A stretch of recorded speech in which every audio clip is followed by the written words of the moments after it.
Okay. My name last time. I don't know. Okay, and I'll add Ms. Jones. And everybody, if you're on the call, kindly keep your microphone on mute. And any questions will be entertained in the chat section.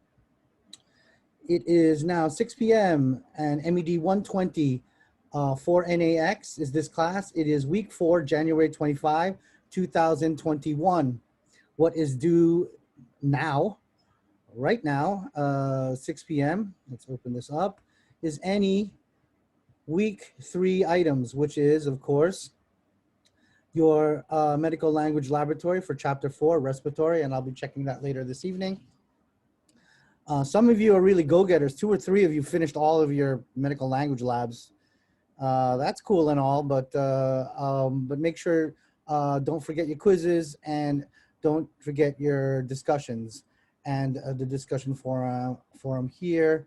I pretty much answered the majority of you, but if I didn't put anything and I gave you a full grade, that means everything is cool. You're doing what you're doing and there's no issues.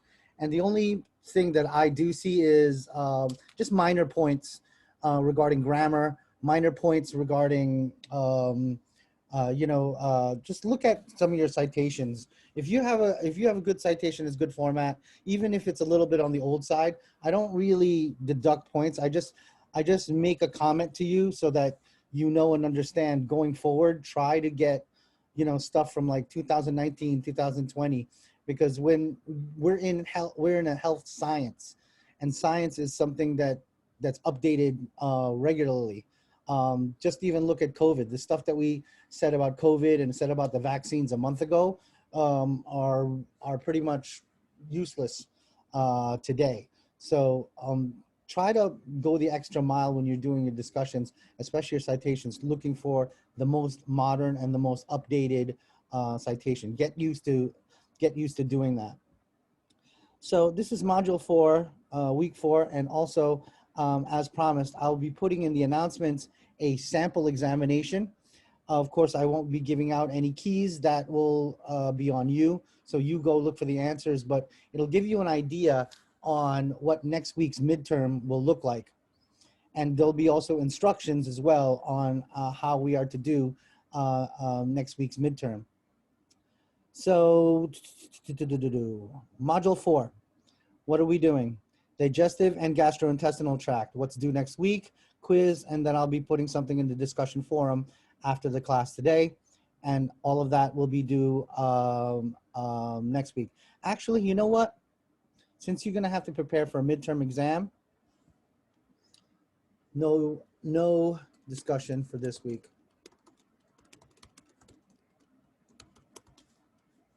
Okay? Give you guys a break. So no discussion for. All right? So don't look for one. So just do the quiz, do your medical language lab, and you should be good. That's my little thing for you so that you can study. So let's now go to, of course, I always open it in the wrong thing. Let's go to our medical language laboratory and go into GI. Open this wide. The new password, so I have to use the new password. Let's see if the new password will work. Hello, let's see. Okay, good, it works. Again, this is MED120 for NAX, and your textbook here is your medical language laboratory, and I just open up right here on our ebook. So let's look for the chapter on digestive, which is GI. Now, we look at the word GI, gastrointestinal. It not only deals with, kindly put your phone on mute, please. Thank you. I'll for you. There you go. Digestive system. Okay, so let me get this out of the way. Of course, we always start with who are the people in our neighborhood, and that's the gastroenterologist. GI, or the gastrointestinal system, is another subsection of the Department of Internal Medicine. And they're good at gastro, stomach, entero, your intestines. So again, you can always expand on this word. Gastritis, inflammation or infection of your stomach. Enteritis, inflammation or infection of your intestines. So the gastroenterologist, this is a very good, both A and B questions. They're the masters and mistresses of both A, stomach, B, intestines, C, both A and B, D, neither. And of course, the answer would be C. They're both good at that. And the one thing that GI specialist or GI medicine or gastroenterology, or we call it GE, is they're really good at endoscopy. And when you look at the things that they have to look at, it's pretty neat. I could shove a tube up here through your mouth, and I could look at everything from your stomach on up. And that will include your oral cavity, your throat, which is your pharynx, your esophagus, which is your food tube, and of course here, your layered muscular stomach right here. And that's upper GI, and lower GI is all the things down here, which is your large intestine, this thing right here, and your small intestines. And then all these other things like your gallbladder, your liver, your spleen, and your pancreas, those are accessory organs, and we'll be discussing those as well. So this is a beautiful picture for anatomy and physiology, but remember, we're in a medical terminology class. So let's focus on the sections here. So upper GI, or the oral cavity. Of course, you have teeth. That's part of your digestive system. Oh, I failed to mention the word digestion. Because when you look at this, what are we actually doing when we eat? We're doing two things. One, I need to extract the things I want out of food, and then at the very end, I have to throw it out via waste. So the creation of feces or poops or waste, right, is part of your digestion. And the absorption, which most of your food gets absorbed here in your intestines, that is part of the two main functions of your gastrointestinal system. So your GI system is geared for taking the food, changing it, and remember that word is called metabolism. Meta is the prefix that means change, bol means growth. So let's look at the things that change my food into fuel, which is the 6-carbon sugar glucose. So let's look at teeth.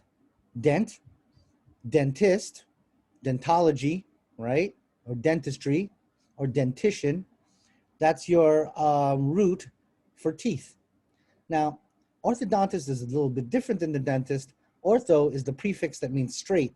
So the orthodontist does the corrective procedures to straighten your teeth, but the dentist does all the other stuff. But the orthodontist could do it too, but it's primarily the dentist.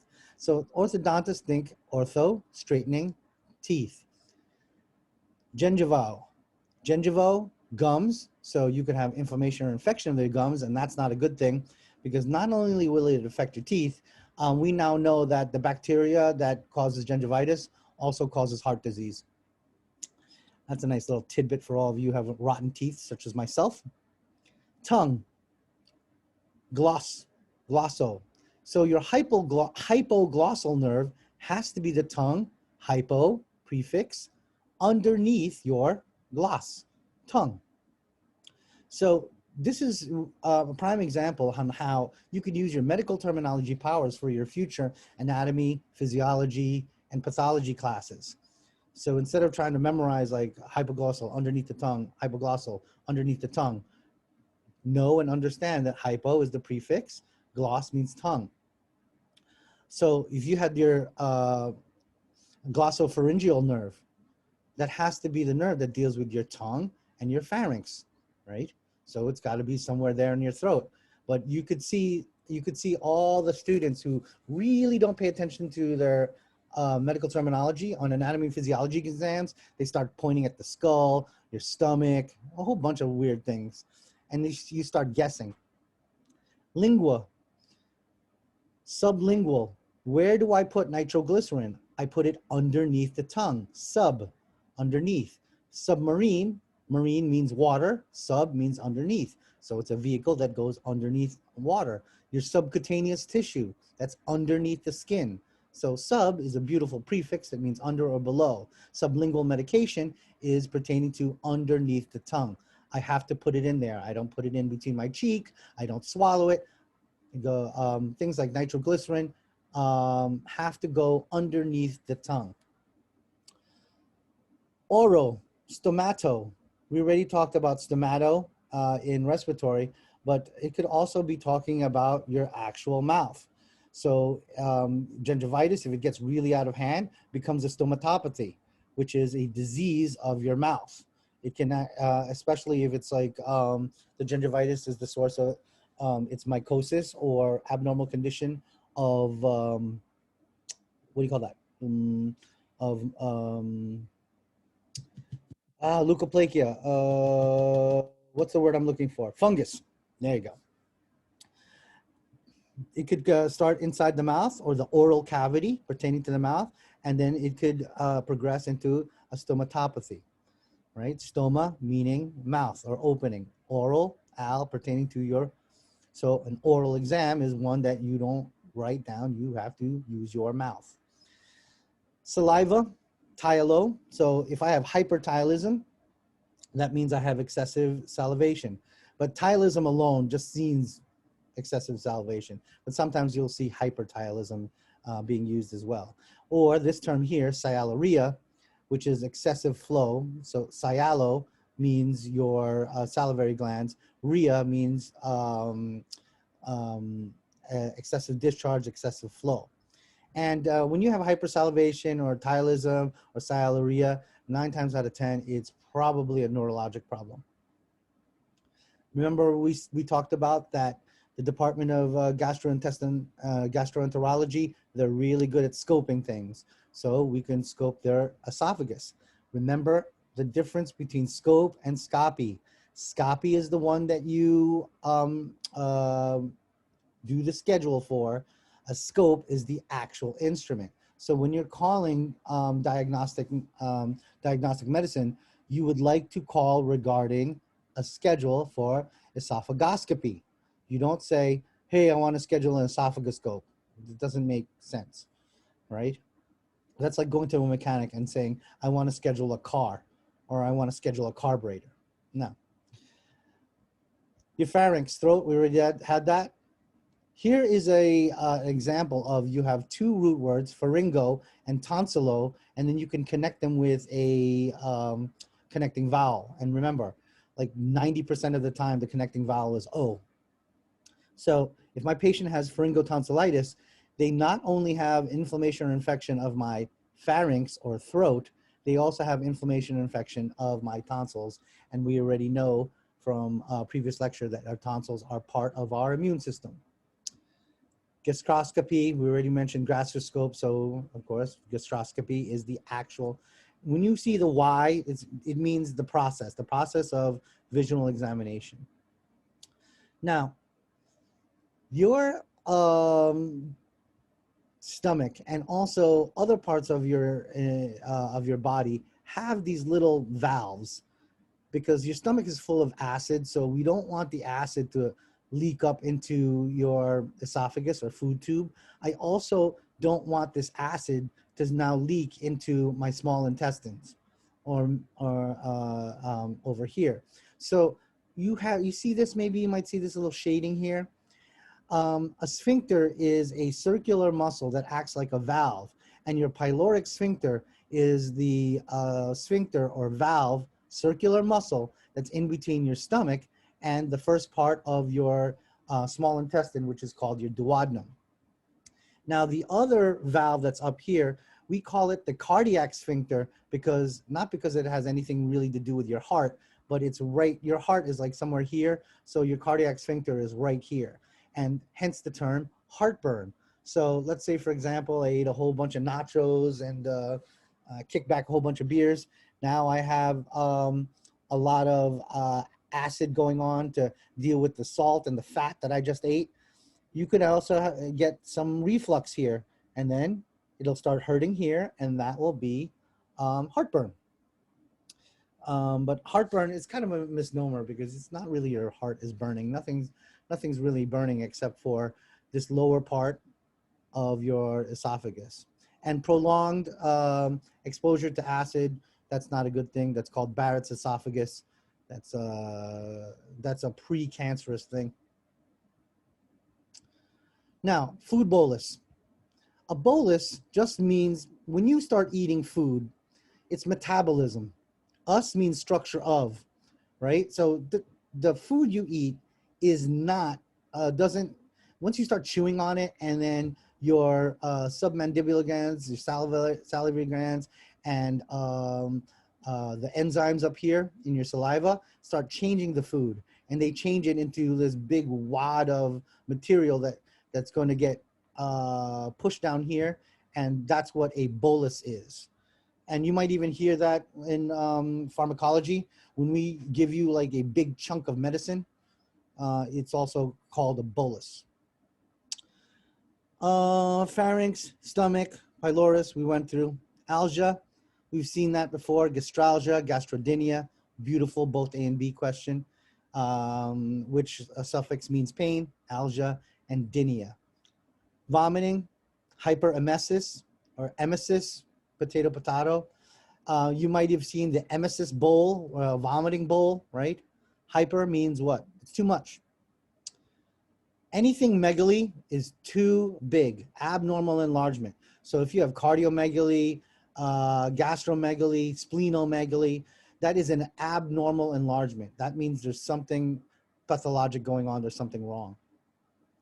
Now, anorexia, they didn't break that up too well. Let's break it up a little better than the textbook here.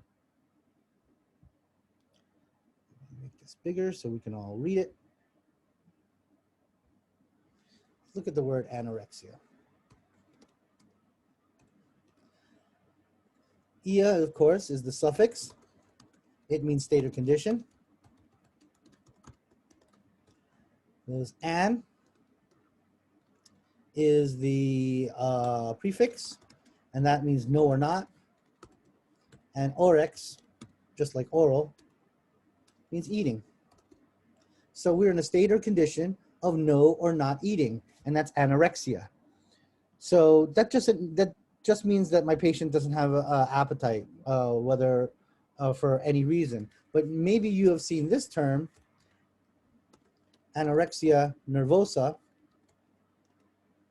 Osa is like osis. Osis is the suffix that means abnormal condition. And nerve is, of course, your nerves. So anorexia nervosa, your patient's very nervous about eating to the point where they starve themselves. And male, female, young, old, if they have anxiety states, they may not eat. And that's anorexia nervosa. And it usually stems from, before I move on, usually stems from body dysmorphism issues.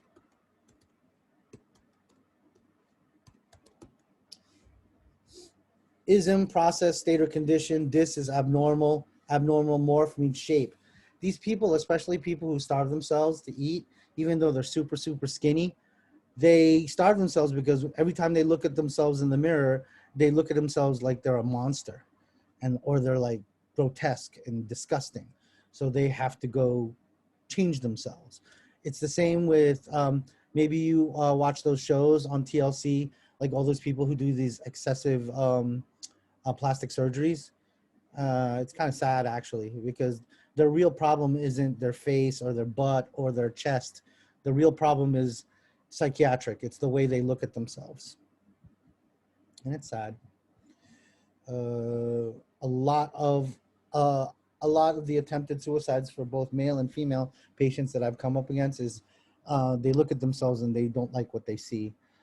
Normal people, even on your worst day, you still look at yourself and you're like, yeah, I look good for me. I'm all right. Because yesterday I was a 5. Today I'm a good 4.5. That's not too bad. At least there's some ego, you know what I'm saying? But if you lose that, that's a really dangerous thing. Dyspepsia. Dys also is a prefix that means abnormal. Pepsia, state or condition of digestion. So you eat a bad street taco, what do you get? You get indigestion or dyspepsia. You start having gas. Another word for fart is flatus, Flatus. That's when there's excessive gas in the system, and of course it has to go out, the back way, right? And that could be also a sign of dyspepsia. Indigestion problems, number one side effect for antibiotics. So if you're in my Thursday pharmacology, your number one antibiotic side effect is dyspepsia. You're going to have some digestion problems. You're going to have gastrodynia, cramping, the whole works. Phagia, swallowing or eating. So let's look at the 3 P's of diabetes mellitus. And it has phagia in it. Let's look at that. So you have polyphagia. I have polydipsia. And I also have polyuria. These are classic signs and symptoms of diabetes mellitus. So let's look at each one. Ia, state or condition. Poly means excessive or too much. Now, phage or phagio means eating. Just like, here's another word you may have seen, phagocytosis or phagocytosis.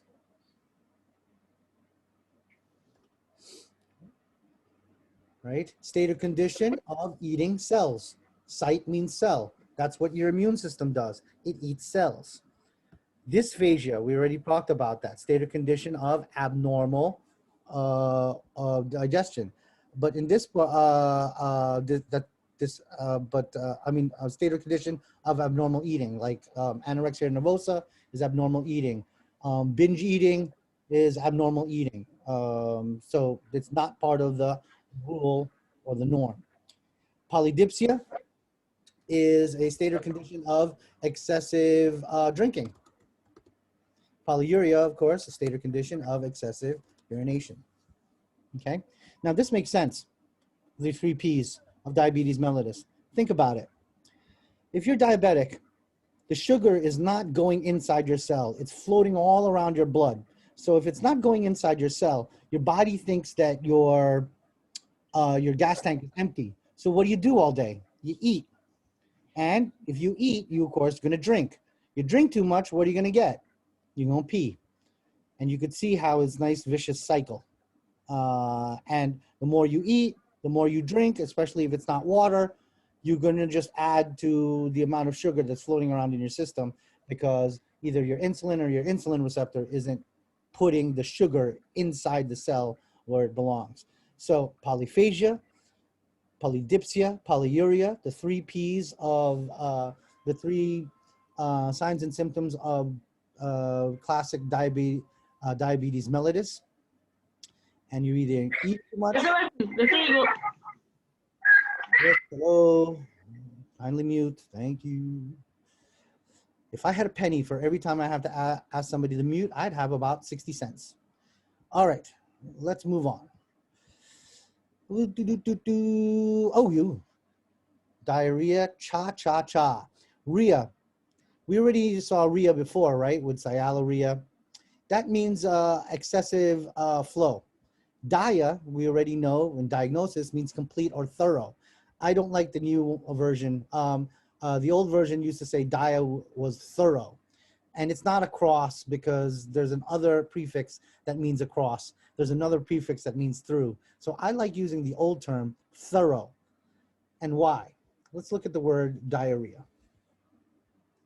Why do I keep on closing it? That is not a good habit. Diarrhea. So rhea is the suffix that means excessive flow. Now dia means thorough. Now when something's thorough, it means everything. Now what happens when you have diarrhea? What goes in the toilet? All the water you drank, all the nutrients you get. Everything goes in the water.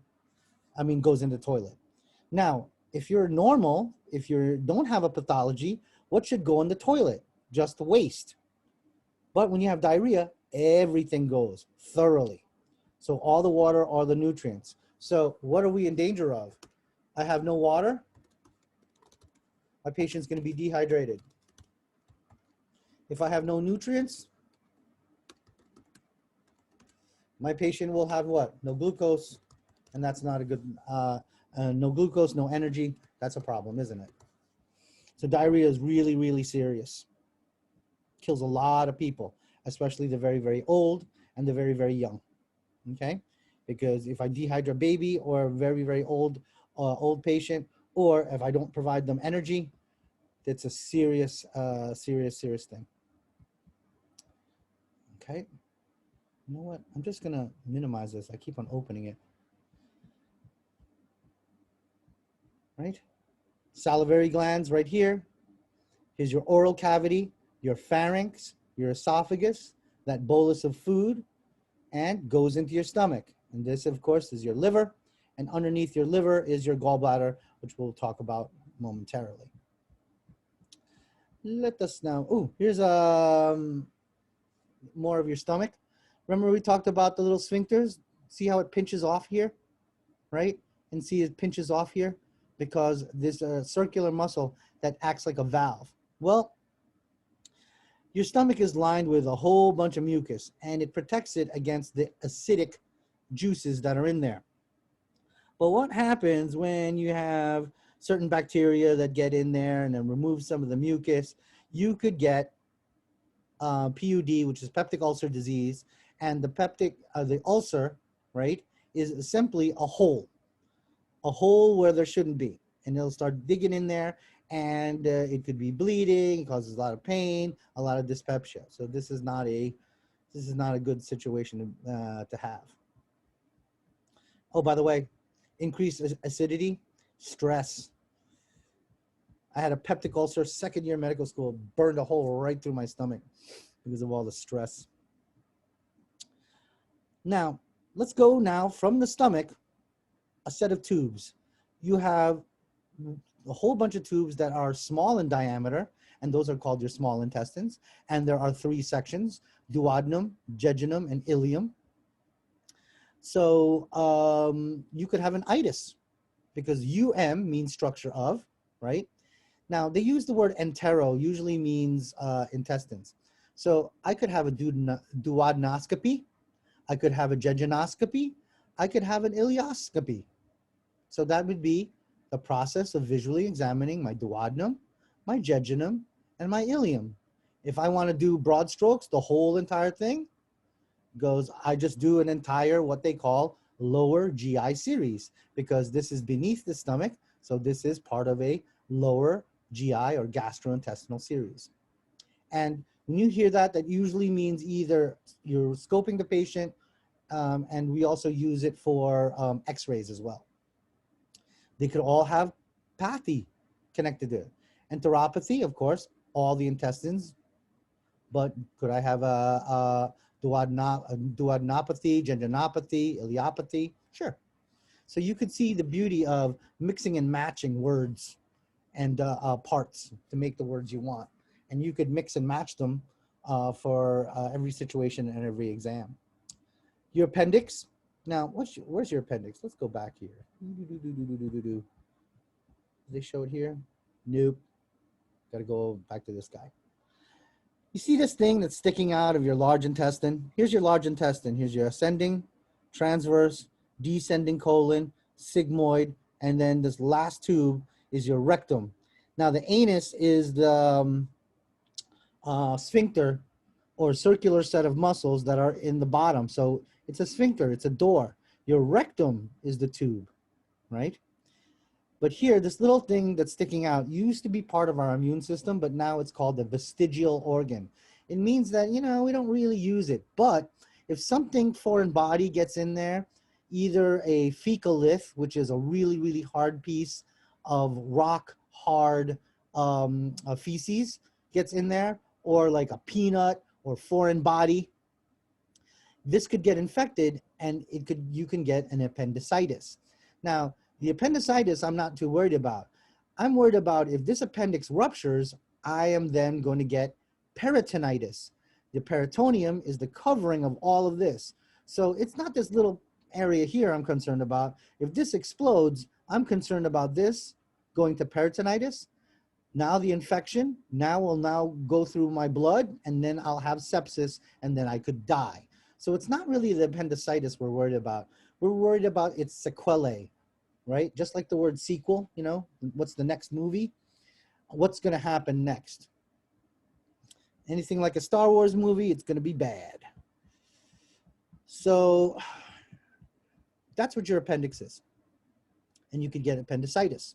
And then once you get appendicitis, I have to perform an appendectomy. What do I do with the appendectomy? I am removing the appendix, because remember, you don't need it. Someone asked, what is sepsis? Sepsis is when bacteria gets into your blood. And when it gets into your blood, gets into your bloodstream, that means the infection now is everywhere. It's in your eyeball, it's in your brain, and that's no bueno. Death is almost imminent. And that's why when my patient gets an infection, we get very excited, and we want to contain that infection, because something little like appendicitis, right? It's painful. Your appendix burst. All that lovely E. coli, which is a bacteria that's supposed to be inside your intestines, now is floating around in your peritoneum, stains your peritoneum. Your peritoneum then gets infected. Then the rest of your body gets infected. My last sepsis patient, he had a peptic ulcer, about 1.5 centimeters, and it was bleeding, and we controlled the bleeding. It was all well and good. I controlled it around 9:30, 10 a.m. The problem is, all the bacteria that was in his stomach leaked out into the bloodstream. He was dead by 2 p.m. I remember him like it was yesterday, because he was coming into New York City on business, and he was a real cowboy. He had a belt buckle, he had the shoes, and he had the hat, and he had that southern draw. He was kind of handsome and looked like Tom Selleck. But what will happen? This thing breaks. All the E. coli that's supposed to be in here gets loose. Bad news. I got into so much trouble. I went out to just get a burger or something around 1:30, and then he coded, and then he died by 2 p.m. So sad. And he was young. He was only 38, 39, something like that. Colostomy. Now, when we do, another word for large intestine, right, is colon, right? So if I have to do a colostomy bag right here, I have to cut, like, let's say, for example, I found like some obstruction or some cancer, right? I found colon cancer here. Now I'm going to cut that stuff out, but I need this colon to rest. You know, I can't have feces rolling through this every day, you know, and then messing up my my stitches and all the stuff that I did here. So what do is we cut this off and then cut this off. Ooh, what's going on? Yes, I'm sharing screen. Oh, what happened? Okay, you guys see my screen? Something weird happened. I didn't even touch anything. Oh well. You could see how we cut it off, and then we bind this thing down, and then instead of the waste, the feces, going through you and into the toilet, it goes directly into this bag. And this bag is called a colostomy bag, because stoma, I created an opening. Where? In my colon, which is my large intestine. And typically we do it here in the lower third portion of your descending colon, also known as your descending large intestine.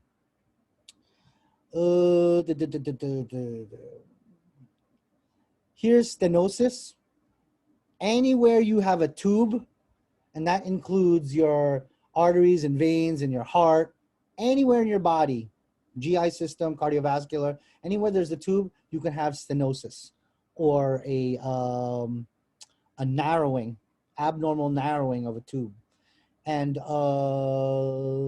this is not so common. Esophageal is a little bit more common. That's when your baby throws up too much, and then we scope them, or we do an ultrasound, and we find things like this, where it got, you know, too thick. Here's a scope. right? Sigmoidoscopy and colonoscopy, right?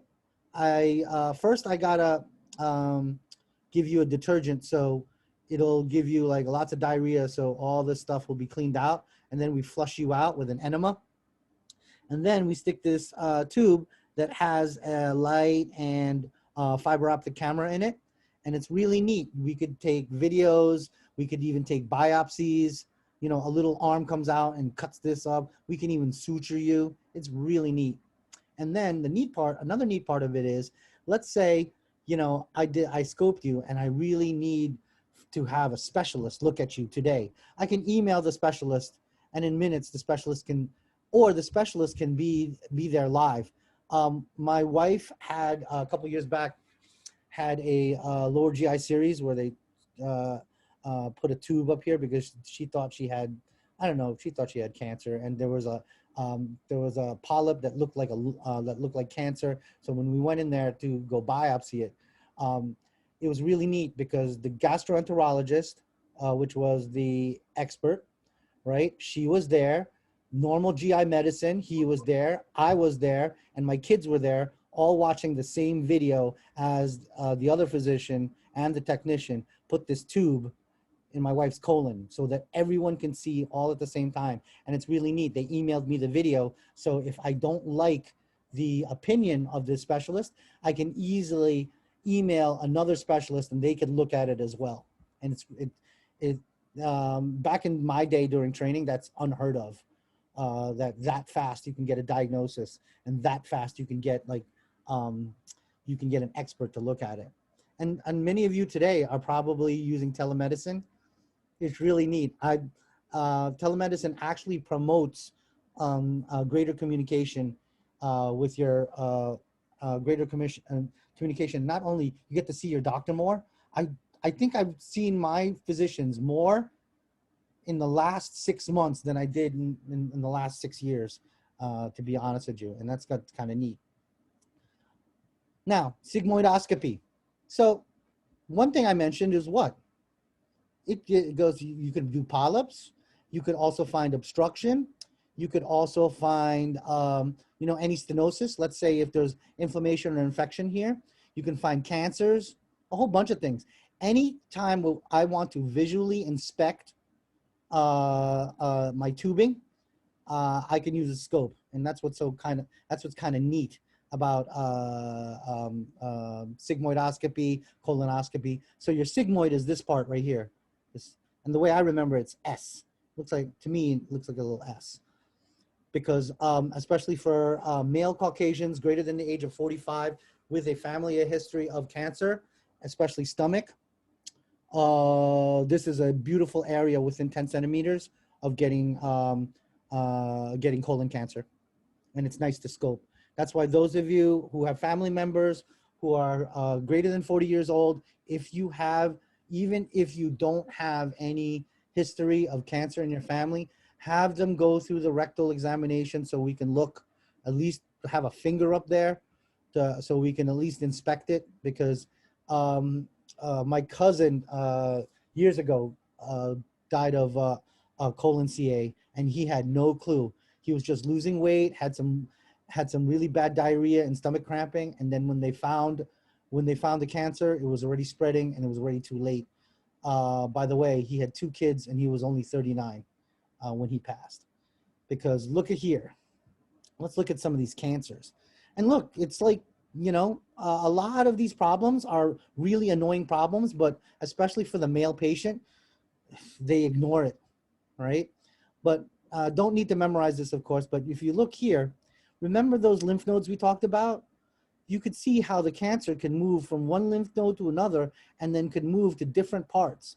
Now, just a little side note regarding staging. Stage 1, not so bad. Stage 4, bad. That means your cancer is already spreading to other organs, and your colon loves stomach, and for female, it loves not ovaries, uterus. Okay, let me look, see some questions. Well, cause of Sometimes you get a perforation, especially if the wall is not good. But we try not to do any, we try not to push too much. Many times when you put the tube down and it's not going, we don't force it, and then we back out and we call it a day. Now, regarding cancers, cancer is essentially, cells like to repeat, right? This is a good question because it's such a basic thing. Everyone says, oh, they got cancer, but what actually is cancer? Cancer is when the cells, they replicate for no reason. And when you get a copy of a copy of a copy, it becomes useless. So when the cancer grows and grows and grows, what will it do? It starts eating up nutrients, and it starts blocking things, it starts interfering with things. And then what could happen? Just like the scope, if I keep on pushing things, if this thing grows and expands too big, do you think it can perforate this and then put a hole in this? Yeah, and that's what it does. That's what it does with your breast, with ductal carcinoma. So that's what a cancer is. It's a cell that doesn't do anything for you, but it just keeps on making copies. And then it takes up room, it takes up space, and it ruins things. And then when it travels, it super ruins things. So the difference between benign cancers and malignant cancers is malignant cancers like to move. Malignant cancers get really big, really fast. Benign cancers don't like to move, and they like to stay small. So if ever you're diagnosed with cancer, you want to be diagnosed with benign. But if you get malignant, especially if it's in the end stages, you can have end stage, stage 4 and up. Don't make any plans. You ain't going anywhere anytime soon. Sorry to be so morbid, but that is our business. Ooh, let's pause right here. This section right here is number one where students get stuff wrong on midterm and final regarding this particular chapter. So let's break these down one by one, because look at them. Don't they all look like they look alike? Well, to me they do. And also to you they do, because anytime I put these terms on a midterm or final, the propensity of wrong answers are abound. So let's look at cholangio. Cholangio is a bile vessel. Now, what does that mean? Let's look at bile ducts.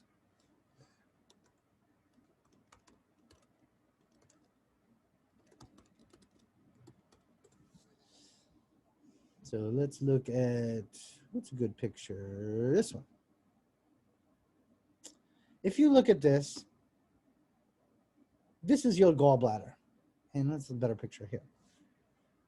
Whoa. This is your gallbladder.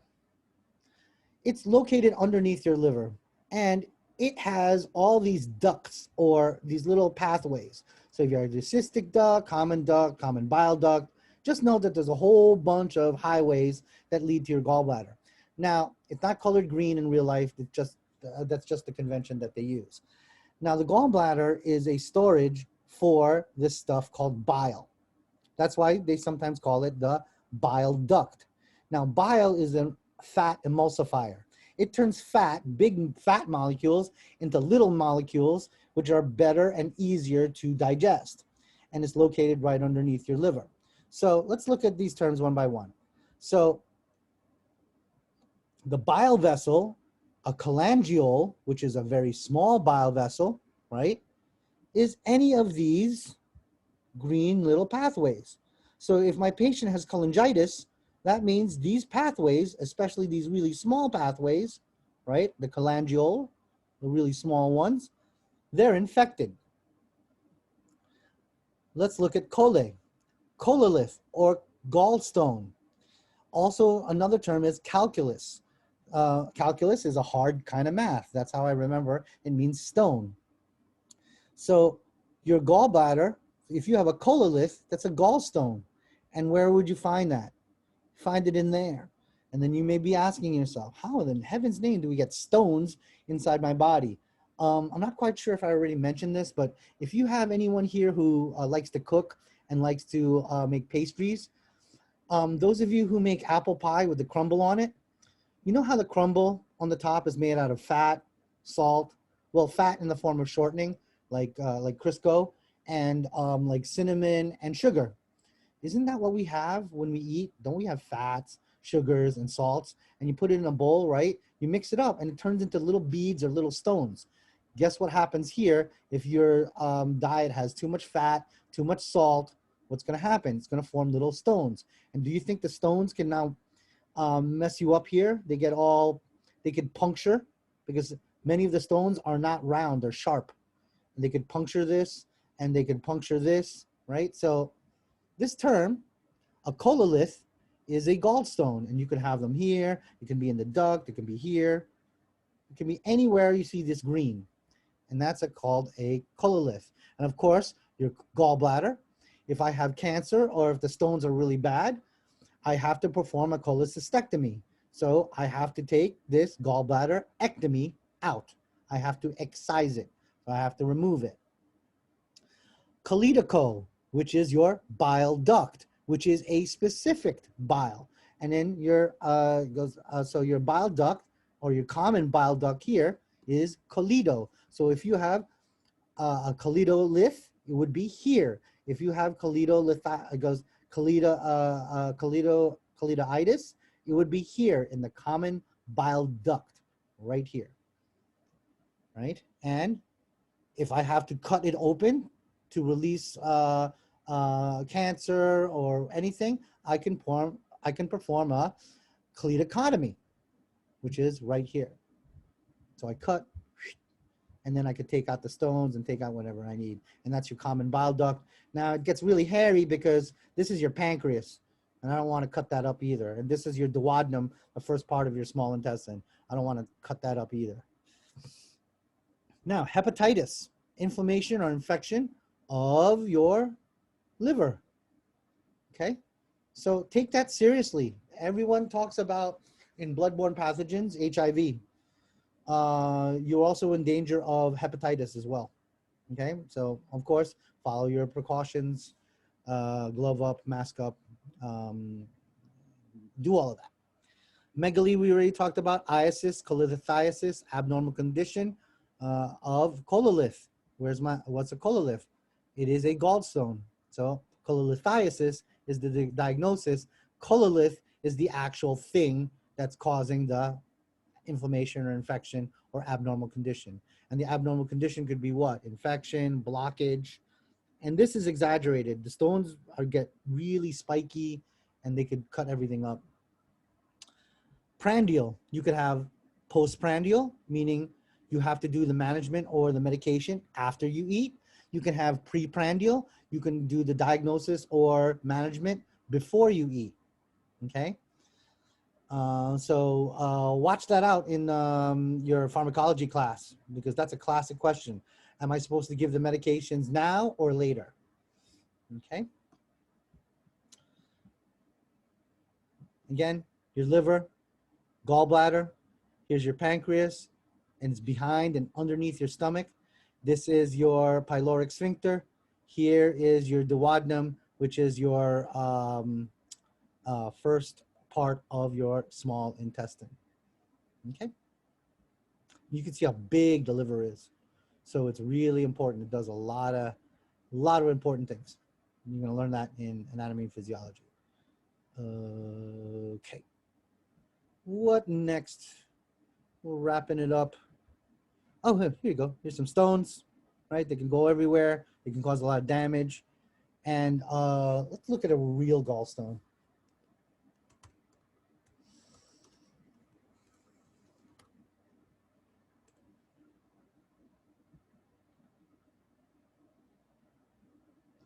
See, look at them. Right? And they're not like perfectly smooth. Some of them are like sharp. And they could do a lot of damage. Okay? And cause a lot of pain, hemorrhaging, blockage, a whole bunch of nasty things. And hence the term cholelithiasis, abnormal condition of your gallstone. So that's the section. That part right there, that they got a lot of terms that look alike. And what am I going to do? A, B, C, D. You know I'm going to do that. You know I'm going to do that to you. It's almost an eventuality. Now let's look at some of these abbreviations. BE, barium enema. Now an enema, we stick the tube up your colon, right, through your anus into your rectum, and barium is this material that glows in the dark, right? So, not glows in the dark. It glows on. How did I say glow in the dark? That's crazy. It glows on a X-ray.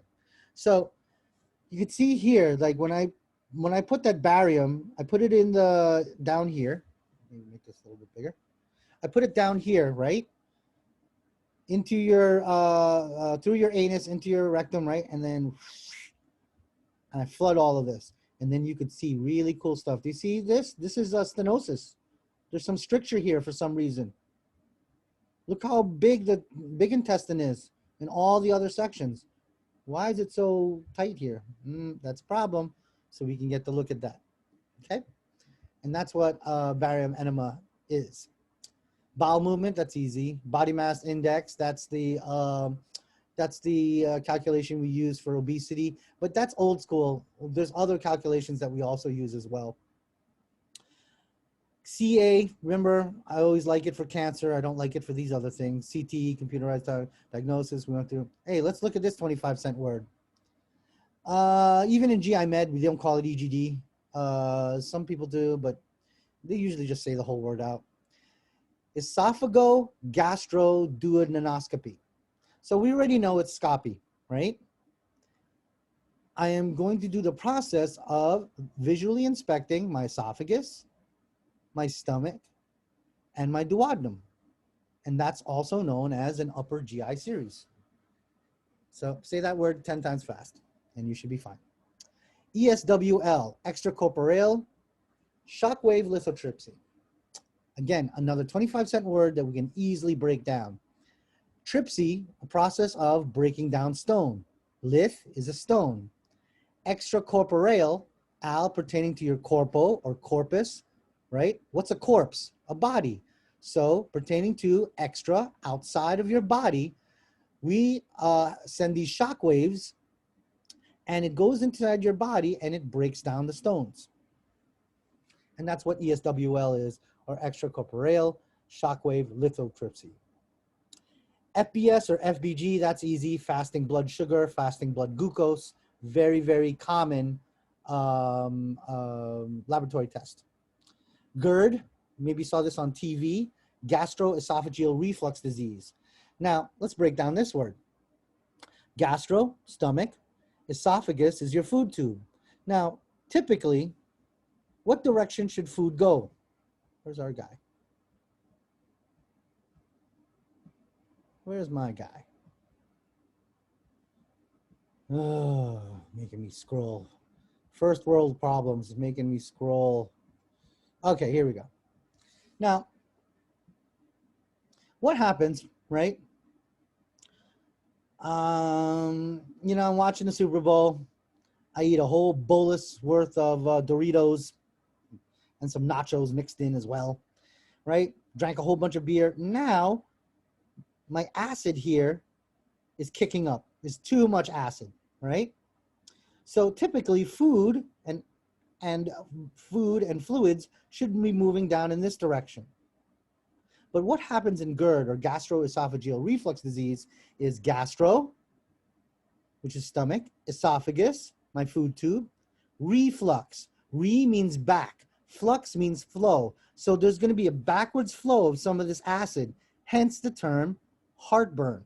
Also, people who have GERD, my brother-in-law has really bad GERD because for years he was a borderline, well, let's just admit it, he was an alcoholic.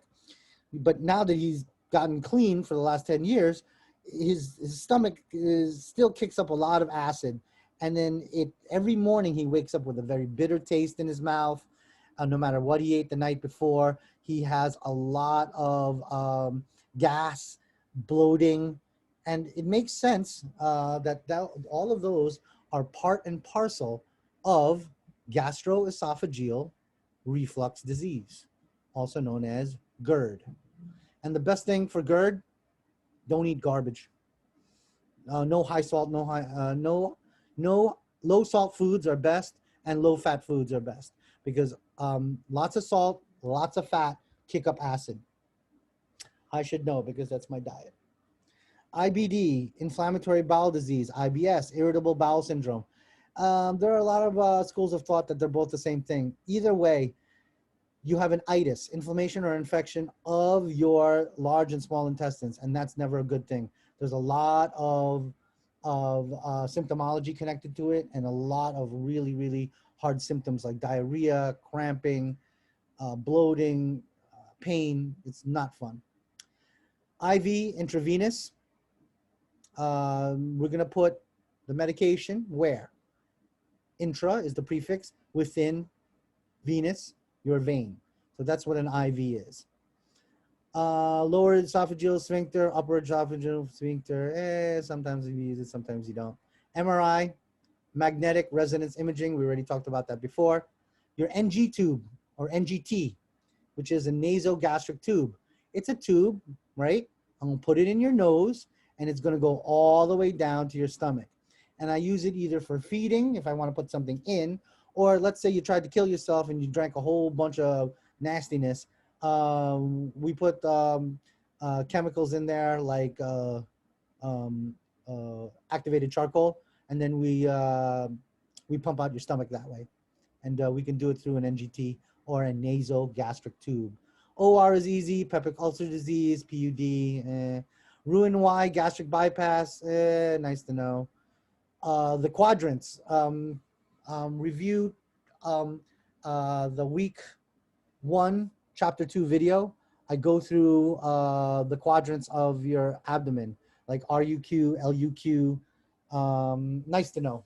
What's better to know is these quadrants of the stomach, which was on that lecture, is week 1, chapter 2.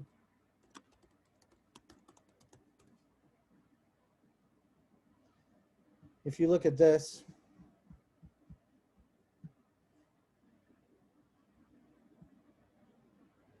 this is easy. RUQ, LUQ, RLQ, LLQ, that's easy. This is what I most likely would test you. And you could test it yourself. You could write all these things down, put this little tic-tac-toe board, A, B, C, D, E, F, G.